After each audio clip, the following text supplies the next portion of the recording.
skirt steak. This is a chef's dream. We're gonna grill it, so with an amazing chimichurri, and then do a chorizo and white bean fricasse. How do you describe skirt steak? It's tender, it's soft, and it is absolutely delicious. It's not a steak that you cook well done. So we season it first and marinate it. Get it up to room temperature, salt, pepper, and then we lift that flavour with this. This is magical. It's Espelette. It's a really unique pepper from France, and it's spicy, it's warm, it's packed with flavour. The way it tenderises skirt steak is incredible. Gently rub Espelette into the steak. Take your knife and just literally make little inserts on top. And what this does, it sort of tenderises the steak. Just hit the surface. Roll it over. Again, salt, pepper, olive oil, Espelette, and just gently nick in, just gently, little grooves. And what happens now is that starts to open up the steak. It allows it to absorb that kind of marinade. Puts a bit of heat into the steak. It takes 4 minutes to cook, literally 2 minutes each side, and then you let it rest. Cook this steak at room temperature. It needs to relax. It's got a lot of muscle in there. Like I said, it's a rare cut, and there's only 3 to 4 skirt steaks from each cow, so you can see how prized it is. From there, onto the grill. Get that grill nice and warm. Make sure you've got all that marinade running through there, and then on. We do this quick and easy. If you don't hear that noise at the beginning, then you don't lay that down. Take your tongs and go in between each one, all the way along.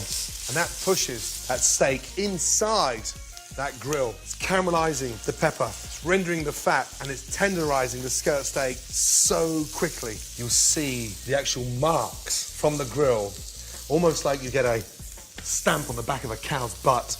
You own that mark, and that's the flavor. Lift up. Oh Lord, come on, seriously. Back down, lay it beautifully on there. Get your stamp on the other side of the butt now. In. 2 minutes each side, and then it's all about the resting. Now off she comes. Oh boy, and lay that to rest. That is it, but there's more. Now, chimichurri. Start off with your garlic. Nice pinch of rock salt. That blisters and tears up the garlic so quickly. A touch of sugar. From there, base in, and then just hammer down. And that rock salt and that sugar starts to create a reaction. It breaks down the garlic so quickly. In seconds, you've got this amazing puree, and the sugar takes away from the harshness of the garlic. And look, in seconds, you've got this beautiful, coarse, rough garlic puree. From there, add fresh oregano in, fresh dill in. Get your mint leaves and just rip your mint in, tear it up. And then from there, coriander, tear that up in. And then finally, to give it that nice sort of earthiness, your fresh parsley. Now, tear that in there, a touch more seasoning on top, and then the zest of a lemon. So you can see we're making this fragrant, incredible chimichurri. Once you've taken all the zest off, squeeze the lemon juice in. Beautiful. Now, back in there and start mix it up again. I don't want this super fine. I want it quite coarse. And the rock salt and the sugar starts to break down all those herbs. Beautiful. From there, olive oil. Put the olive oil into it sort of just underneath all those herbs. And then one final twist. Look at that. I mean, incredible. Once that steak has rested, bring the steak over, chimichurri on. I'm gonna just spread that over the steak, nice and thinly. I don't want it too strong, I don't want it too overpowering, but I'm just sort of masking the top of my steak. And as the steak sits and relaxes, the flavor of that chimichurri going into that skirt steak is just incredible. Push that down and let that sit there. I mean, wow, delicious. When I think of the garnish for the skirt steak, it needs to be robust. I'm gonna do like a white bean, a chorizo fricasse. First off, I wanna get the flavor of that chorizo out. So I've diced it. It goes into a cast iron pan to break down the fat. Look at that.